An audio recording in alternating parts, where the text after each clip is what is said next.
नमस्कार मंडळी, मी समीक्षा पिंपळकर. माझ्या ब्लॉगमध्ये आपलं स्वागत आहे. मी 17/8/2026 रोजी सोमवारी पंढरपूरला गेली आजच्या गाडीने. तर तिकडे हरिनाम सप्ताह होता, म्हणजे ज्ञानेश्वरी पारायण. तर कोकणदिंडी समाज ट्रस्ट जिल्हा रत्नागिरी ज्ञानेश्वरी पारायण सोहळा आणि अखंड हरिनाम सप्ताह होता. तर तिथे मी गेली होती. तर पहाटे सकाळी 4 वाजता काकड आरती सुरू व्हायची. तर ह्यांची जुगलबंदी चालू असायची काकड आरतीला. तर खूप छान पद्धतीने असायचं. तर पहाटे सकाळी 4 वाजता उठावं लागायचं. 4 ते 5 6:30 वाजेपर्यंत 6 वाजेपर्यंत कधीतरी काकडा आरती असायची. त्यानंतर मग 7 दिवस ज्ञानेश्वरी पारायण होतं.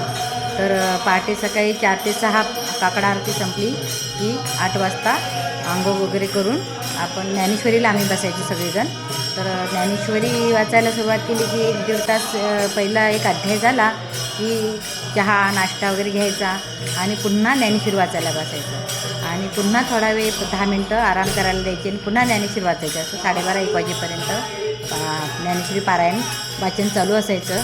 ते संपलं की मग नंतर जेवलं की थोडा वेळ आराम करायचा आणि पुन्हा 4 वाजता प्रवचन सुरू व्हायचं. प्रवचन 4 ते 5 वाजेपर्यंत असायचं आणि 5 वाजता हरिपाठ सुरू व्हायचा. 5-5:30 वाजेपर्यंत हरिपाठ सुरू झाला की हरिपाठ संपेपर्यंत 6:30 वाजायचे.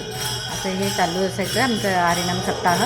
तर ह्या हरिनाम सप्ताह सोहळ्याला कोकणची तर सर्वच जण आलेलीच होती, पण लांबची पण आलेली होती. आता समजा एक मुंबईचे आले होते, कोण आपले बारामतीचे आले होते. कोकणची तर इतकी माणसं आली होती की कानाकोपऱ्यातून पुष्कळ आली होती. आणि ते वारकरी सगळे एवढे दंग झाले होते की ह्या हरिनाम सप्ताहामध्ये हा हे वारकरी संप्रदाय. तर याच्यातून आपल्याला एवढा आनंद मिळतो ना, काय सांगू तुम्हाला, की तो आनंद आपण गगनात मावेन असा होतो.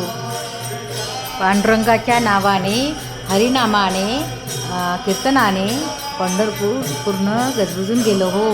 काय सांगू तुम्हाला तो आनंद आपल्याला एवढी ऊर्जा देऊन गेलं ना की त्याची आपण कल्पनाच करू शकत नाही. हरिपाठ संपत आलं की मग महाराजांना आरती ओवाळून हार घालून पांडुरंगाची आरती घेतली जात होती. हे 7 दिवस कसे गेले काय समजलंच नाही. पांडुरंगाच्या भक्तीमध्ये एवढी रंगून गेली की हे पण राहिलं नाही.